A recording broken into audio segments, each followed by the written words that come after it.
Hi there, this is Jordan, and this is one of my newer toys. It's a 350 that I got from my uncle up North Florida here. Drove like 3 hours to get this thing, and he gave it to me as a gift for graduation, which still hasn't happened yet. Not that I'm failing, just he gave it to me a year in advance. But I didn't think I was going to do much with this because I already had my hands full building my V8 S10, and that truck still technically isn't quite done yet, but it's very close. But I figured I'd look at this one today because I started talking about it with my daddy, and I realized this might be a 4-bolt main after looking up the numbers when I was talking to him. So I went and cracked off the oil pan, making that huge mess, and I found that yes, it is a 4-bolt main, which I thought was pretty cool. Now, right now I don't have any real need to start building this. What the hell is this? Huh, I didn't know they had ports there. I have no need to start building this, but I thought it'd be fun to start looking at it, tearing it down, get an idea of what I'm about to get into when it starts to become an actual real project. Now, first of all, I'm going to say, when I took the oil pan off, water came out. All kinds of water and nasty, nasty gunk. A little discouraging. But then, I took off this valve cover here. Just add that to the pile. And you can see that it's actually pretty clean in here. It's not that bad. I already had this head off, that's why these are all screwed up. But it's actually pretty clean through here, and I didn't do nothing to that, which was pretty nice. And then I got this intake manifold bolt, or whatever the hell that was actually intended for. That don't come out. I need to get some vice grips on that.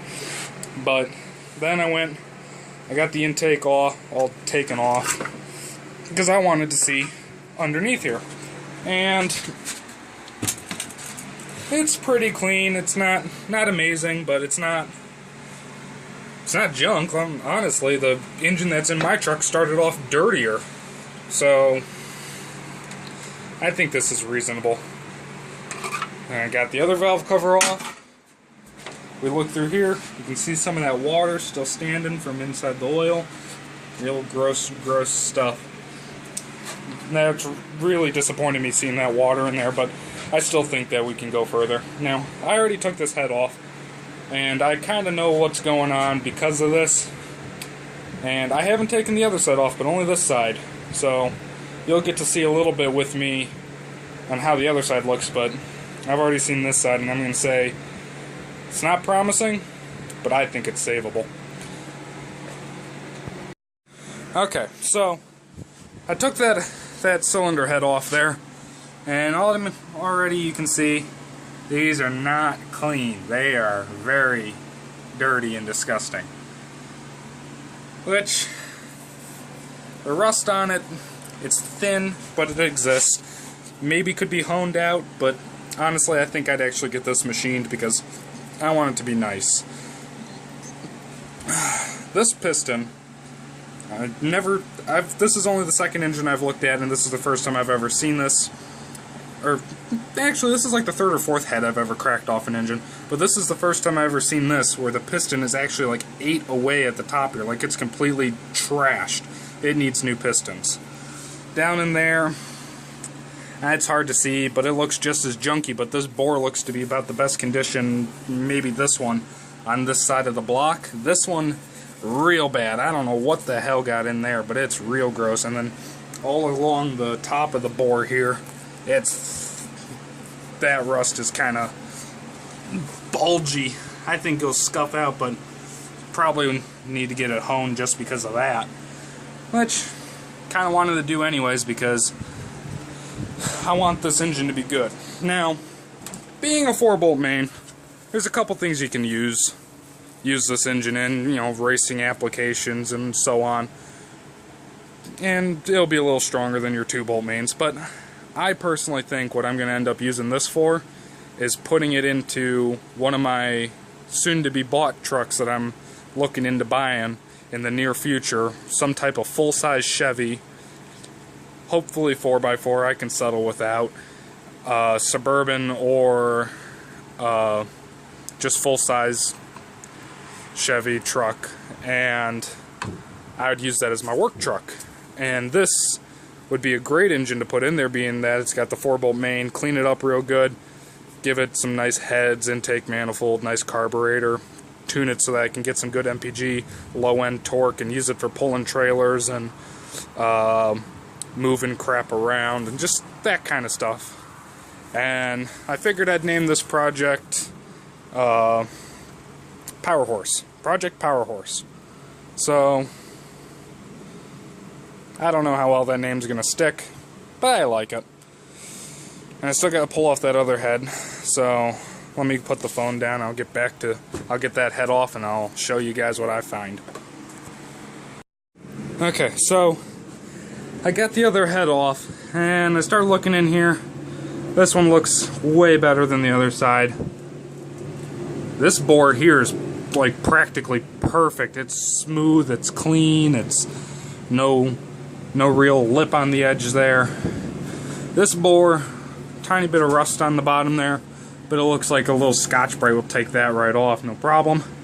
And then there's nasty one over here. Real bad rust all across the top and the bottom. All over, it's real bad rust. Whatever the heck this buildup is, I don't know. But some bad stuff in there. That one might need to actually be honed no matter what. So, or completely bored, not even just honed, completely bored. So, hey, I forgot to take this off. So, that might end up becoming a very real thing that I have to get done. No big deal. Don't know how much that cost in my local area, but I think it's worth doing considering I want this engine to be my reliable engine. I want it to be good. I want it to do what I need it to do. So I think I can deal with the fact that that's going to cost a little money. So that doesn't bother me. But looking at the rest of this thing, it is an internally balanced engine because it is from 1980 to 1985, and all small blocks from that time frame, 350 or 305, are guaranteed internally balanced. So, internally balanced, 2-piece rear main seal.